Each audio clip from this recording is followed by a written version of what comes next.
I step outside at dawn, and my boat's gone.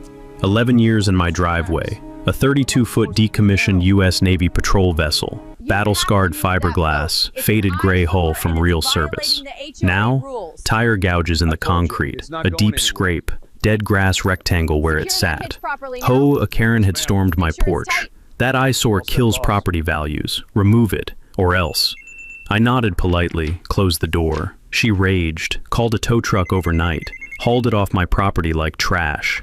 What she ignored? It's not just a boat. It's federal military property, still under Navy oversight for history and training. The Navy doesn't ask nicely when their asset vanishes. They send agents who knock once, hard. Watch what happens when the uniforms arrive. Ever had a petty power trip steal what's yours?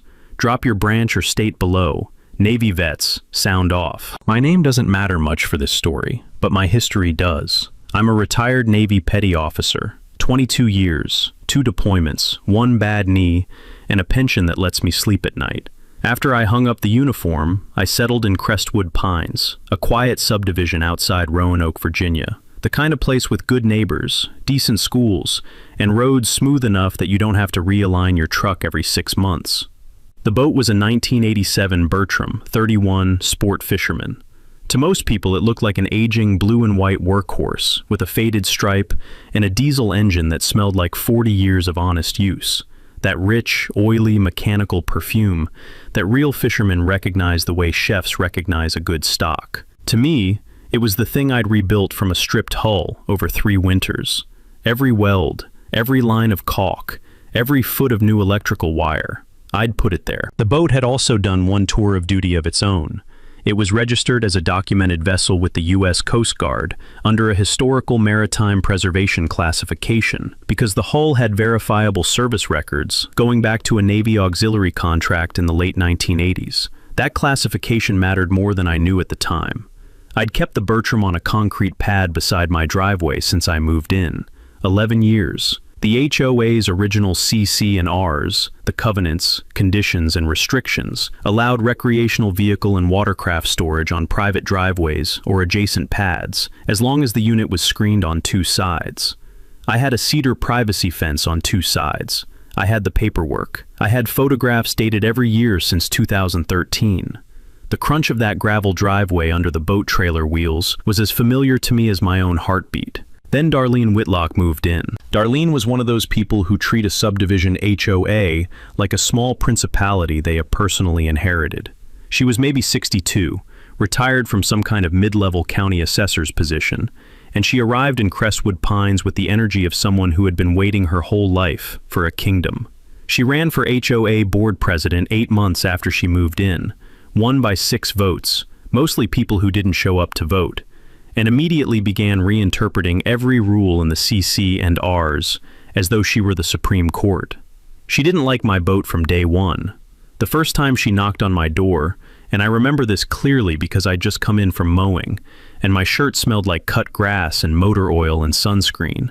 She stood on my porch, clipboard in hand, and told me the boat was aesthetically disruptive to community property values. Not a rule violation. Not a formal notice, just her opinion, delivered with the certainty of a pharaoh addressing a servant. I thanked her politely, explained the CC and R provision, showed her the cedar screening, and closed the door. 3 weeks later, she sent me a formal HOA notice claiming the boat exceeded the storage footprint guidelines, a clause she had apparently written into an amendment at a board meeting that only 4 people attended. The amendment had been passed 3-1. The one dissenter was my neighbor, Clint Barrow, a retired electrician who smelled the rat immediately. The notice gave me 30 days to remediate or remove. I wrote back, certified mail, citing the original CC and Rs, the grandfather provision protecting improvements made before any amendment's adoption, and the Virginia Property Owners Association Act, Section 55.1-1820, which limits an HOA's authority to modify previously approved uses without a supermajority vote. Darlene did not respond to my letter. She sent a towing company instead. The morning I found the empty patch of dead grass, the air smelled like rain that hadn't arrived yet. That electric, iron-tinged promise of a thunderstorm hanging over the Blue Ridge foothills. I stood in my driveway in a t-shirt and Old Navy sweatpants, coffee mug in hand, and I did what any sane person does in that moment. I assumed I was wrong. I walked the entire property, checked behind the garage, checked the side gate, walked around to Clint's driveway next door, because sometimes we moved things when one of us had a delivery truck coming. No boat. I called the Roanoke County non-emergency line. They told me no vehicles matching my description had been impounded by law enforcement. That meant a private tow. I called 3 local towing companies before I found the one. Ridgeline Recovery, out on Route 220. The dispatcher paused just slightly too long before she said, "We may have a unit matching that description." It was contracted through a private property management request. "Who authorized it?" I asked. Another pause. The Crestwood Pines Homeowners Association. Now, here's what most people do in that moment. They go to the HOA and they yell. They threaten. They post on Facebook. And Darlene was counting on that. Because if I went to her door hot and loud, I became the problem. I became the aggressive veteran with anger issues. She'd already mentioned my combative communication style in an email to 3 other board members. I found that out later. I did not go to Darlene's door. I went inside, made a second cup of coffee, and started documenting everything. I photographed the empty pad. I photographed the tire tracks from the tow truck. Wide, commercial-grade tracks that had chewed the edge of my concrete pad and left a scrape in the slab. I time-stamped every image with a metadata locking app. I called Ridgeline Recovery back and asked them to email me written confirmation of the request, the authorizing party's name, and the storage location of my vessel. Under Virginia Code Section 46.2-1217, a towing company that removes a vehicle from private property is required to notify both the local law enforcement agency and the vehicle's registered owner within 30 minutes of the tow. They had done neither. Takeaway: if a private tow happens without proper notification, it may constitute wrongful towing under state law, and the towing company can be liable for storage fees, plus a penalty. I had them. But I didn't move yet. 3 days later, a letter arrived from the HOA, on official letterhead, Darlene's signature large and flourishing at the bottom. It announced that the association had acted in the interest of community safety and appearance standards to remove an unauthorized structure from my property, and that any retrieval of said property would require my formal acknowledgement of violation and payment of a $275 community remediation fee before the unit would be released. Let me translate that into plain English. She wanted me to admit I was wrong and pay a fine before I could get my own boat back. There's something clarifying about that level of arrogance. It's almost a gift, because it tells you exactly who you're dealing with and exactly how far they're willing to go. Darlene wasn't just enforcing rules. She didn't actually have the legal authority to do what she'd done, and somewhere under that confident signature, she knew it. This wasn't about the boat anymore. This was about making me kneel. I didn't kneel. I called Clint Barrow and told him what had happened. He was quiet for a second, the particular quiet of a man calculating something, and then he said, "You know, she didn't have a board vote on the tow, right? I would have known." That was the first crack in her wall. In the Virginia Property Owners Association Act, unilateral enforcement actions taken by a single officer without board authorization aren't just irregular. They can expose the individual officer to personal liability, separate from the association. Darlene had apparently hired Ridgeline Recovery on her own authority, as president, without a vote. I started a legal file, manila folder, blue pen, everything in chronological order. I wrote "evidence" on the tab in block letters. Then I made a phone call that Darlene would not have expected in 1,000 years. I called the U.S. Coast Guard Vessel Documentation Center in Falling Waters, West Virginia, and I told them my federally documented vessel had been removed from my property by a private party without my consent. The woman on the phone got very still. "Sir," she said, "can I get your documentation number?" Here's something most people don't know about federal vessel documentation. And I say this as someone who didn't fully appreciate it himself until a Coast Guard program specialist explained it to me in a tone usually reserved for people who have touched something they shouldn't have. When a vessel is documented with the U.S. Coast Guard under Title 46 of the U.S. Code, it isn't just registered. It is recognized as a preferred ship's mortgage asset under federal maritime law. More importantly, a documented vessel's status as U.S. property falls under federal jurisdiction in a way that overlaps significantly with Admiralty law. You cannot seize, tow, or impound a documented vessel through a purely civil HOA process the same way you might tow a car. There are notification requirements. There are federal agency interests, and in my case, because the Bertram carried historical auxiliary service records from a 1988 Navy logistics contract, records I had found in the National Archives during restoration, the vessel had a thin but real thread connecting it to Navy historical property interests.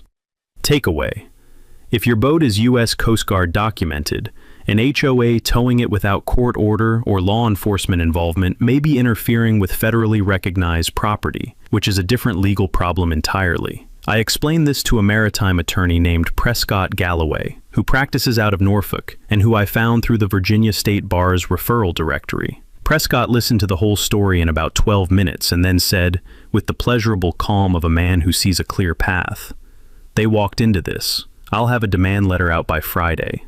Meanwhile, Darlene was not idle. She posted on the Crestwood Pines neighborhood app, one of those platforms that functions as a community bulletin board and is, in practice, a theater for small grievances, a notice titled Community Safety Update. She did not mention me by name, but the language was surgical. She referred to an unregistered watercraft stored in violation of community standards and multiple neighbor complaints about safety and aesthetics. She included a photograph of my pad, taken from the street. The comments filled up fast. Some neighbors sided with her, the ones who'd always been uneasy about the boat, who thought it made the neighborhood look working class, a phrase that tells you everything you need to know about where certain anxieties live. Others pushed back. Clint posted a 3-paragraph comment citing the original CC and RS, the grandfather clause, and the supermajority amendment requirement, all verbatim. He clearly had his own copy of the documents. What Darlene didn't know was that while she was performing outrage online, Clint had been walking the cul-de-sac with a yellow legal pad for 2 days. Not for me, for himself. He'd watched Darlene pull similar moves on 2 other neighbors.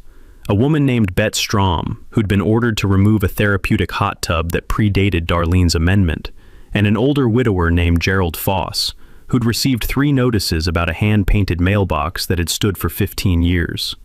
Clint was collecting signatures for a petition to call a special HOA meeting to review Darlene's conduct as president. He had 14 signatures before he told me about it. I, meanwhile, filed 3 formal complaints simultaneously. First, a wrongful towing complaint with the Virginia Department of Motor Vehicles Consumer Protection Unit against Ridgeline Recovery, citing the Section 46.2-1217 notification failure. Second, a complaint to the Virginia Common Interest Community Ombudsman.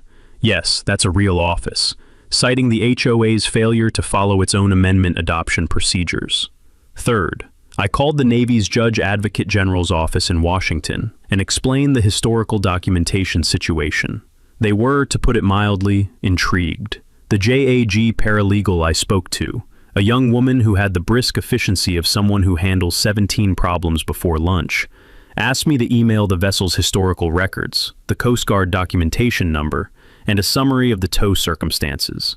I sent everything that afternoon. 3 days later, I got a call from a JAG lieutenant commander who told me that while the vessel's Navy connection was attenuated, her word, attenuated, which I appreciated, the historical records were sufficient to warrant an inquiry, and that 2 officers would be making a courtesy visit to the towing facility and to the HOA president to clarify the status of the asset. She used the word asset. I said that sounded completely reasonable. Then I called Prescott and told him the Navy was coming.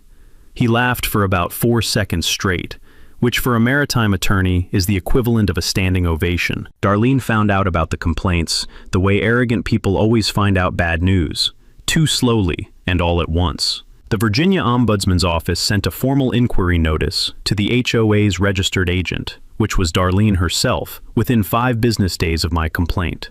The DMV Consumer Protection Unit sent a separate notice to Ridgeline Recovery, and whatever the JAG office communicated to Ridgeline Recovery's owner about the potential federal dimension of the asset they were storing, It was apparently enough to make him call Darlene directly and use words that are not suitable for a family-friendly YouTube channel. She called me on a Wednesday evening.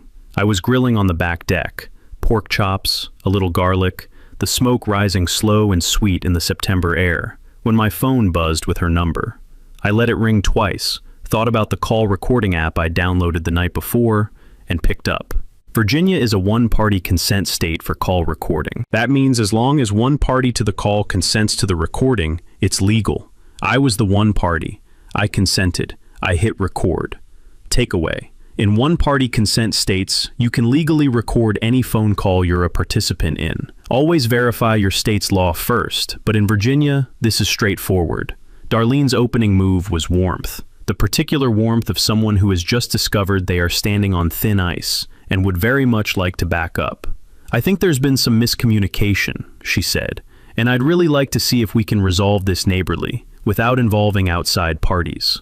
Outside parties like the Navy? I asked. A pause. The particular pause of someone recalibrating. She offered me a deal. She would have the boat returned to my property at the HOA's expense. She would waive the $275 remediation fee, and she would revisit the amendment language at the next regular board meeting. In exchange, she wanted me to withdraw the complaints.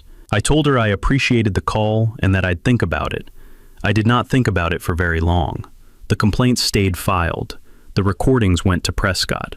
Here's why I didn't take the deal, and this is important. When someone who has wronged you offers a settlement that returns you to exactly where you were before they wronged you, they're not making you whole. They're making themselves safe. Darlene wanted the complaints gone because the complaints were a threat to her personally. The Virginia POA Act allows for personal liability for board officers who act outside their authority. She wasn't worried about the HOA. She was worried about her own retirement account. Darlene then tried to solve her towing company problem by calling Ridgeline Recovery and asking them to just bring the boat back quietly. The owner of Ridgeline, a man named Dale who, based on our phone call, had the wary pragmatism of someone who has been burned by bad clients before, refused. Once the DMV complaint was filed, returning the vessel without documentation could be interpreted as evidence tampering in a regulatory proceeding. His attorney had told him not to touch it until the complaint was resolved. The boat sat in Ridgeline's yard, accruing storage fees. At Ridgeline's cost, because their improper notification liability meant those fees were now their problem, not mine. By Thursday, Clint had 21 signatures on his petition. The Crestwood Pines HOA bylaws required 20 signatures to compel a special board meeting. He filed the petition with the HOA's registered agent, Darlene, by certified mail on Friday morning. She was legally required to schedule the meeting within 30 days. The neighborhood app had gone quiet in a telling way. The neighbors who'd commented approvingly on Darlene's community safety post had stopped commenting. Betty Strom, the hot tub neighbor, posted a long, careful, fact-filled account of her own experience with Darlene's amendment tactics. Gerald Foss, the mailbox man, posted a single photograph, his hand-painted mailbox, circa 2009, next to a photo of the cease and desist notice Darlene had sent him. No words, just the two images. The comments under Gerald's post were not kind to Darlene.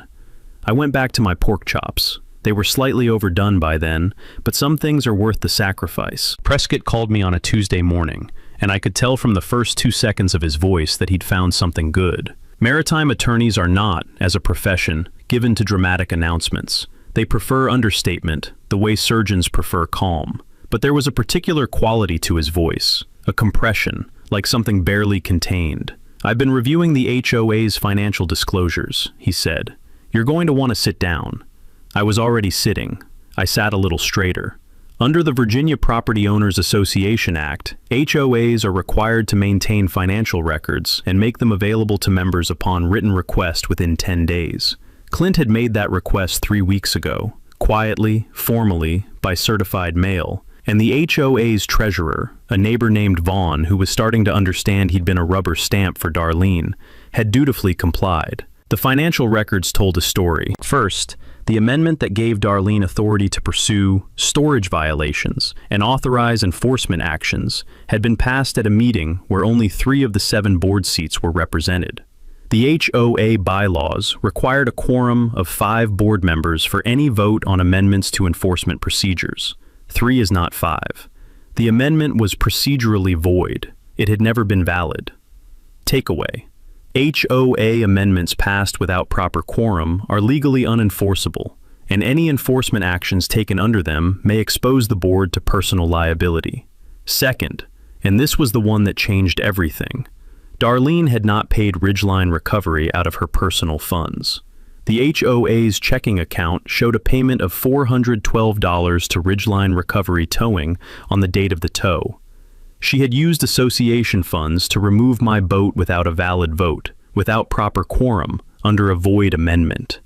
That's not a bylaw dispute anymore. That's financial misappropriation of commonly held funds. In Virginia, that opens the door to civil suit, not just against the HOA as an entity, but against Darlene personally as the officer who authorized the expenditure. Prescott used the phrase, breach of fiduciary duty, in a tone of quiet satisfaction. Third detail, which arrived via a separate channel. The HOA's liability insurance carrier, a company called Sentinel Community Assurance out of Richmond, had been copied on the Ombudsman complaint notification, as required by the policy. They had opened their own internal review. Their adjuster had already reached out to Vaughn, the treasurer, asking for documentation of the board vote that authorized the tow. There was no documentation, because there was no vote. Sentinel's adjuster had also, apparently, asked Darlene some questions that she found upsetting enough to call Vaughn at 9 in the evening to complain about. Vaughn told Clint this. Clint told me. I told Prescott. Prescott said, she's going to try to settle hard before the special meeting. He was right, but we weren't ready to settle yet. We were ready to build something that couldn't be quietly made to disappear. The special board meeting was 3 weeks out.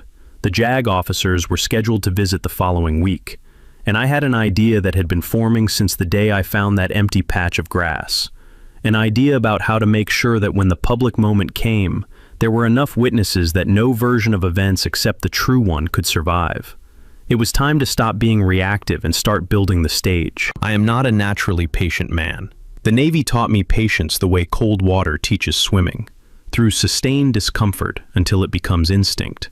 So the 3 weeks between the midpoint reveal and the special board meeting were not comfortable, but they were productive in the way that the weeks before a mission are productive. Every day building one more piece of a thing that would be, when it mattered, irreversible. I set up at my kitchen table most mornings with a legal pad, a laptop, and whatever was left in the coffee pot.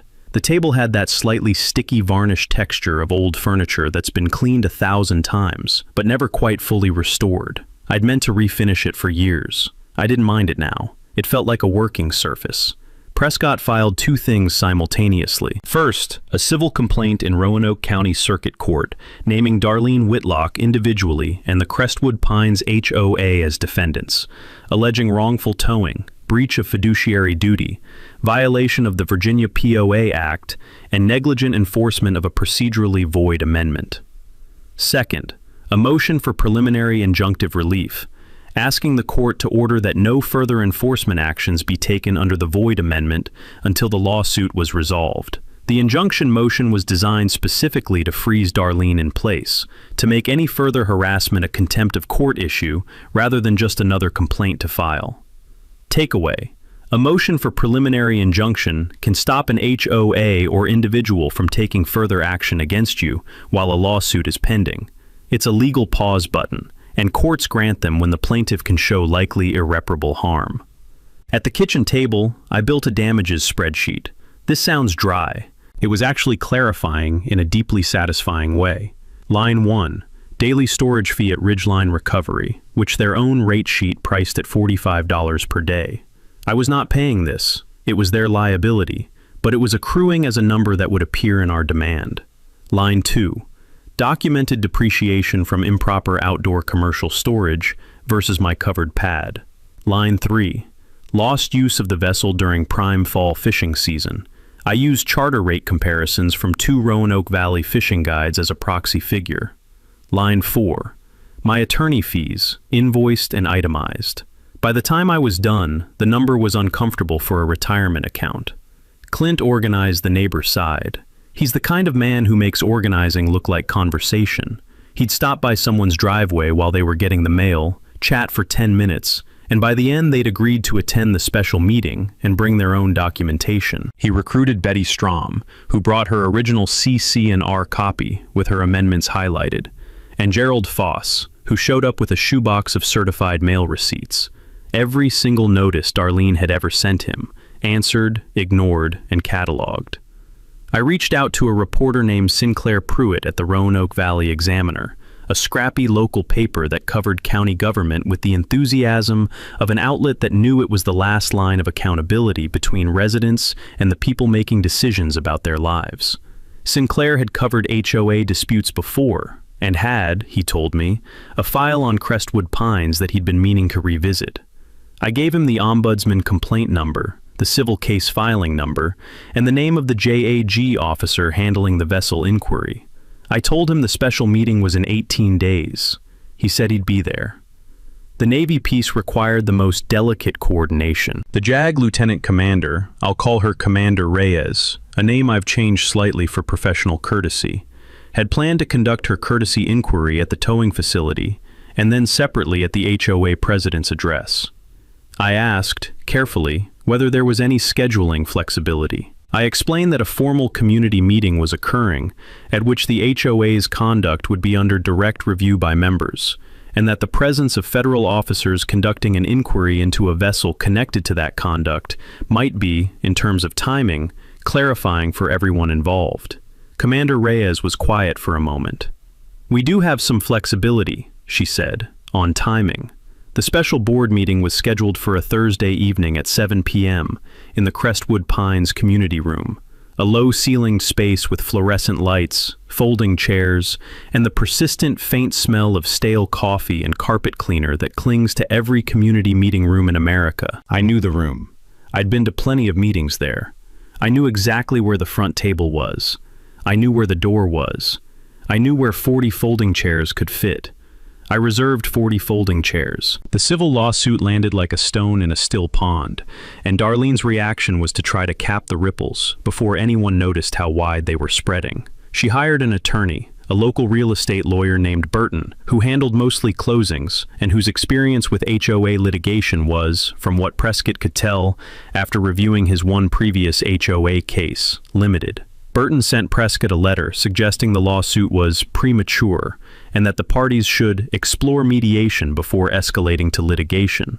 Prescott sent back a polite, dense, 14-page response attaching every document we had: the void amendment analysis, the financial records showing HOA funds used for the tow, the ombudsman complaint, the insurance carrier inquiry, and the Coast Guard documentation letter, and suggested that if Burton's client wanted to discuss resolution, they were welcome to reach out.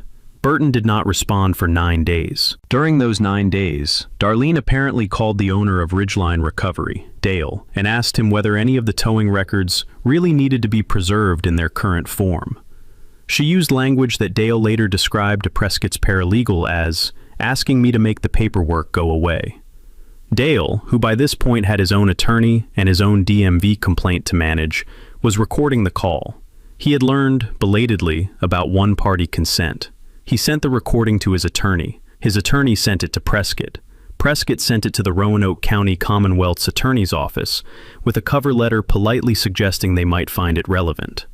The word obstruction appeared in the cover letter in a purely descriptive, non-accusatory, educational sort of way. Meanwhile, on the Neighborhood app, a new account appeared, username Crestwood Concerned One, and began posting comments suggesting that the boat dispute was being driven by a combative and litigious resident who had a history of intimidating neighbors and had been reported to authorities for threatening behavior. The posts were careful enough to avoid naming me directly, not careful enough to avoid being obvious. Clint, who had worked in commercial electrical systems for 30 years and had a working understanding of how digital metadata behaves, noticed that Crestwood Concerned One had joined the Neighborhood app the same week the lawsuit was filed, and that their posting times correlated precisely with times Darlene's car was in her driveway, information visible from the street. He screenshotted everything and time-stamped it. Betty Strom delivered the counter move. Betty was a retired paralegal, a fact I had not known about her until this story. and she understood documentation the way some people understand music, instinctively and with precision. She posted on the neighborhood app under her own name, with her face in the profile photo, a calm and detailed account of her own interaction with Darlene's enforcement tactics. She attached scanned copies of her original CC and R page, the grandfather provision, and her certified mail responses to Darlene's notices. She tagged the post with the words, "Community meeting, come get informed." Within 6 hours, the post had 43 comments. 37 were supportive. The remaining 6 were from accounts that had been dormant for months and suddenly had opinions. Clint documented those too. The neighborhood was no longer a passive audience. It had become a participant. People who had never spoken at an HOA meeting were now RSVPing to the special board meeting through a shared Google form Clint had set up. The community room's 40-chair capacity was going to be tested. Darlene, to her credit or her detriment, posted a response under her own name, saying she looked forward to clearing up misconceptions at the meeting, and that the board was committed to transparent governance. The irony of that last phrase, delivered by the woman who had towed a boat without a vote using association funds, achieved a kind of rarefied atmospheric quality. Several neighbors screenshotted it before it could be deleted. She did not delete it, which told me she still thought she could win the room. That was her last significant mistake. In the final week, I went quiet. Not the quiet of defeat, the quiet of someone who has finished building something and is waiting for the moment to use it. Prescott prepared a bound packet for the meeting. 40 copies, one for every chair we expected to fill. Tabbed, indexed, color-coded. It contained the full timeline of events with dates. The original CC and R storage provision with the grandfather clause highlighted. The void amendment analysis with the quorum deficiency documented. The HOA financial record showing the $412 payment to Ridgeline Recovery. The civil lawsuit filing number and case summary. The DMV complaint status. The ombudsman inquiry status. And a one-page plain English summary at the front titled, "What Happened and What It Means." That summary was written for a general audience. Someone who had never read an HOA document in their life could pick it up and understand, in 4 minutes, exactly what Darlene had done and why it was wrong. Prescott had initially written it in lawyer language. I rewrote it in veteran language. We compromised on something that sounded like a very clear-thinking neighbor explaining something important at a cookout. Commander Reyes called me Wednesday to confirm timing. She and another JAG officer would arrive at the Crestwood Pines community room at approximately 7:30 p.m. on Thursday. Their purpose was to conduct a formal inquiry notification, essentially to deliver written documentation to the HOA president, confirming that a federally documented vessel under their inquiry had been improperly removed from a registered owner's property, and that cooperation with the investigation was expected. This was not an arrest. It was not a raid. It was 2 officers in dress whites, arriving at a community meeting, handing a woman a piece of paper, and asking her politely but formally to explain herself. I explained to Commander Reyes that the meeting was being attended by approximately 40 residents and a local reporter. She noted this without apparent concern. Darlene made one final attempt to stop the meeting. She called the Roanoke County Clerk's office and asked whether the special meeting petition had been properly submitted and whether there were grounds to delay it pending review of the complaint. The clerk's office told her, with the bureaucratic serenity of people who have heard every version of this question, that the petition met all bylaw requirements and that the meeting was required to proceed as scheduled. She was told this twice, by 2 different clerks, because she called back. Vaughn, the treasurer, came to my door Thursday afternoon. The first time he'd come to my property in the 11 years I'd lived there. He looked like a man who had been thinking hard about decisions for the past 3 weeks and was not entirely happy with what he'd concluded. He told me he wasn't going to be resigning. He told me he had voted yes on the amendment because Darlene had told him it was a routine administrative update and he hadn't read it carefully. He told me he was going to say that at the meeting. I told him I thought that was a reasonable thing to do. I thanked him. He nodded and walked back across the cul-de-sac. I wrote my statement for the meeting that evening. It was 7 minutes long at my speaking pace. I timed it. It contained no insults, no sarcasm, no raised voice. It contained dates, document references, dollar amounts, and one question that I planned to deliver at the end in the particular tone that my 22 years in the Navy had given me for moments that required absolute clarity.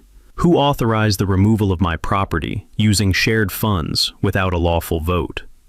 That night I sat at my kitchen table, the sticky varnished one, my working table, and I looked out the window at the empty concrete pad in the driveway. The floodlight caught the pale rectangle of dead grass at its edge. The scrape in the concrete from the tow truck's equipment was still there. I'd be getting the boat back, but I also wanted something more than the boat. I wanted this to mean something for every person in Crestwood Pines who'd gotten a notice they didn't deserve and felt too small to fight it. I went to bed early, ate a decent meal first, chicken and rice, nothing fancy, the smell of it still in the house when I turned out the light. Tomorrow was going to be a long evening. The Crestwood Pines community room smelled exactly as I knew it would. Old carpet, stale coffee from the percolator someone had run 2 hours early, the faint industrial ghost of whatever cleaning product the facility's volunteer used on the folding tables. Fluorescent lights, slightly too bright, humming at a frequency just below consciousness. 40 chairs, arranged in rows facing the long board table at the front. Every chair was taken before the meeting started. People were standing along the back wall. Darlene arrived at 5 minutes to 7 in a pressed blazer, a stack of folders under one arm, and the body language of someone who had decided that confidence would serve as armor. She took her seat at the center of the board table. Vaughn sat at the treasurer's chair to her left, eyes forward, expression neutral. The two remaining board members present, a man named Reed and a woman named Patricia, looked like people who had recently become aware that they were in a photograph they did not want to be in. Sinclair Pruitt was in the third row, with a notepad and a recorder, which he had placed on the seat beside him after asking the person next to him if they minded. I sat in the front row. Clint sat beside me. Bed and Gerald sat directly behind us. Darlene called the meeting to order and immediately attempted to set an agenda that limited public comment to 3 minutes per speaker, and specifically described the meeting as a review of community standards procedures, language that softened the actual question on the table. Clint raised his hand and, citing Robert's Rules of Order, which the HOA bylaws explicitly adopted as parliamentary authority, moved that the agenda be amended to include a formal review of the board president's conduct and the specific towing action of September 9th. The motion required a second. Reed gave it, quietly, without making eye contact with Darlene. The motion carried, 4-1. Darlene's vote was the one. Prescott stood up from the second row. He'd driven up from Norfolk that afternoon, billing hours I was deeply grateful for, and asked permission to present documentation to the board and the community. Permission granted. 40 bound packets went around the room. You could hear the rustle of 40 people opening them simultaneously, the light crackle of tabbed pages turning. Prescott was clear, methodical, and took 20 minutes. He explained the quorum deficiency. He displayed the financial record, projected on a laptop screen against the wall, showing the $412 HOA payment. He cited the statute, the bylaw, the specific clause. He didn't editorialize. He didn't need to. When he finished, Vaughn spoke from the treasurer's chair. His voice was steady, if a little thin. He explained that he had voted for the amendment under the impression it was administrative housekeeping. He stated that he had not been informed of the quorum requirement. He stated that he had not authorized or been consulted on the Ridgeline recovery payment. He stated this clearly in front of 40 neighbors and sat back down. At 7:31 p.m., the community room door opened. Commander Reyes came in first. Navy dress whites, gold insignia at the collar, posture that made the room immediately understand it was in the presence of someone official. Her colleague followed. 40 people turned to look. The fluorescent lights caught the brass buttons on their uniforms in a way that was, objectively, a lot. The room went completely silent. Commander Reyes identified herself, her colleague, and their unit. She stated that they were conducting an inquiry into the unauthorized removal of U.S. East Guard documented vessel, documentation number, and she read the number aloud, from its registered storage location, and that they had reason to believe the vessel had been removed by action initiated by the Crestwood Pines Homeowners Association. She then placed a formal inquiry notification letter on the board table directly in front of Darlene Whitlock, and stated that the association president had been identified as the authorizing party. She asked, calmly and professionally, whether Ms. Whitlock had anything to say for the record. Darlene opened her mouth, closed it, opened it again. What came out was not, as she had probably imagined in her most anxious private moments, a composed denial. It was a fragment, something about routine community maintenance, that drifted off into the fluorescent hum of the room and died there. Reed called for an immediate board vote to suspend Darlene's enforcement authority, pending the outcome of the civil lawsuit, the ombudsman investigation, the DMV complaint, and the Navy inquiry. The vote was 4-1. Darlene voted against it. The room exhaled. And then, from somewhere in the back, I never found out who started it, there was applause. Not thunderous, not cruel, just the sustained, genuine, warm clapping of people who had been holding their breath for a long time. Sinclair Pruitt was writing fast. Darlene Whitlock resigned from the Crestwood Pines HOA board 11 days after the special meeting. Her letter of resignation cited personal commitments and health considerations. It made no mention of the civil lawsuit, the insurance investigation, the Navy inquiry, or the 43-page demand letter that Prescott had delivered to Burton the morning after the meeting. Some people make graceful exits. This was not that. It was more like a person leaving a room very quickly and hoping no one mentioned it later. The HOA settled 3 weeks after her resignation. The terms were straightforward. The boat was returned to my driveway at the association's expense, including transport from Ridgeline Recovery's lot. All accruing storage liability was resolved between the HOA's insurance carrier and Ridgeline Recovery through a separate agreement.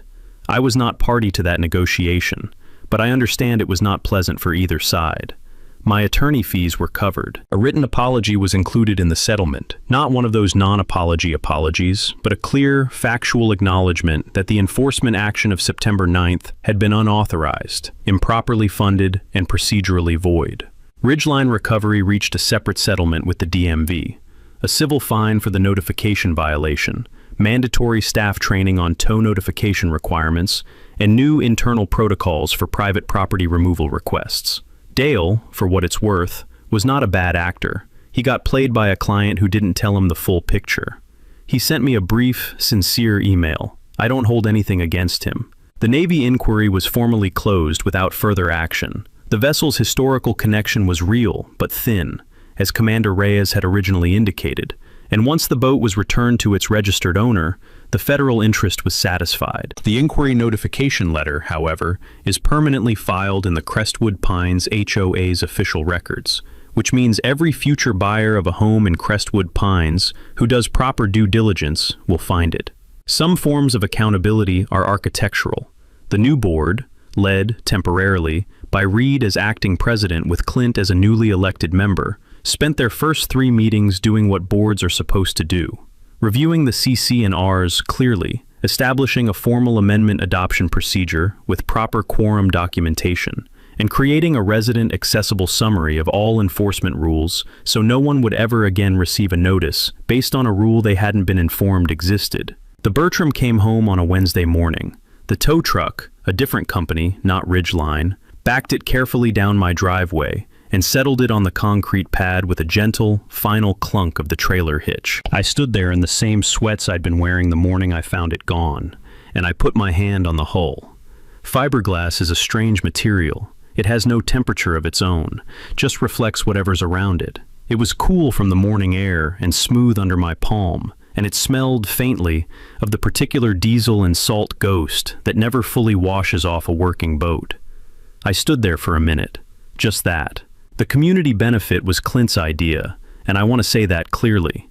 Out of the settlement amount, we donated a portion to establish the Crestwood Pines Resident Rights Fund, a small permanent reserve managed by the new board, dedicated to covering initial legal consultation costs for any resident who receives an HOA enforcement notice they believe is improper. It's not a war chest, it's a phone call. Sometimes that's all someone needs to understand their rights and find their footing. We also partnered with a local Roanoke area foundation to fund an annual scholarship, $750 per year, for a graduating high school senior interested in studying law, public policy, or civic advocacy. The first recipient was a young woman from Salem, Virginia, who'd written her application essay about watching her family fight a zoning dispute for 3 years. She wanted to be the lawyer on the right side of those fights.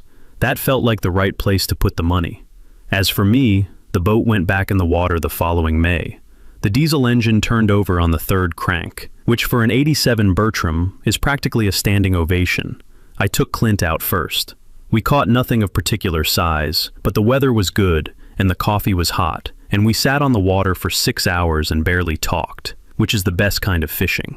You know what's the most funny? Dylan didn't lose because I outplayed her. She lost because she never once considered she could lose. $412 from the HOA share account. No board vote, no quorum. Just one phone call in the middle of the night from a woman who confused a president title with actual authorities. They were two very different things. When the drug officers walked into those community rooms, dressed white, go insignia, the kind of portrait you can fake, I didn't feel triumphant. I just feel tired. The specific kind of tired that comes from fighting for something that never should have been taken in the first place. The board came home on a Wednesday morning. I put my hand on the horn and stood there for a minute. Didn't say anything. Didn't need to. Here's what I want you to sit with. How many people right now are living inside an HOA and have never once read their CC&R? Never knew that a vote without quorum is no vote at all. Never knew that a board officer acting alone can be held personally liable, not just the association, them personally. Darlene isn't rare. She's just the one who got caught. If you got your own HOA story setter, ongoing, or just getting started, drop it below. I read everyone. Here's a prize for the next one. A city permit office tried to condemn a perfectly good garage. An 81-year-old veteran decided to read every municipal code in the county. It did not go well for the permit office. The smallest authority is usually the least accountable. Remember that.